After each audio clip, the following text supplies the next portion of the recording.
And I've heard you talk about the generations that are upcoming in this country, and not with a very rosy perspective.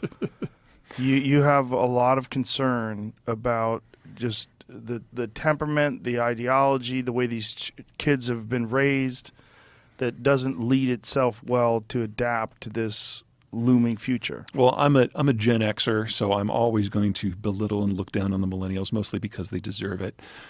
My big concern moving forward, though, is not so much the millennials, because the millennials exist in large number. They're providing the consumption ballast of today, the investment ballast of tomorrow. They're, to be perfectly blunt, going to save us all.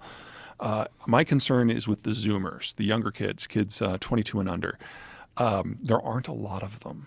They're our smallest generation ever. By what factor? There are about 30% fewer of them than there were millennials at the same age. And what do you attribute that to? Well, their parents were Gen X. We were a small generation too. So a small generation generates a small generation, and they were raised in an era of digitization. So an iPad was part of their childhood experience, which means they're a little bit more socially awkward, and they date less, and they are less comfortable around other people. So they are likely to also generate very few children. Now, this is something that the Germans and the Chinese and the Italians have been dealing with for 70 years, smaller and smaller generations. But this is new for us. How do you see that playing out?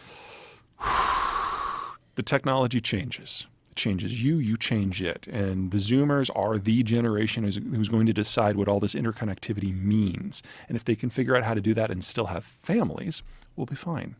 And if they can't, we are starting down the German path. Now, worst case scenario, we still have another 60 years.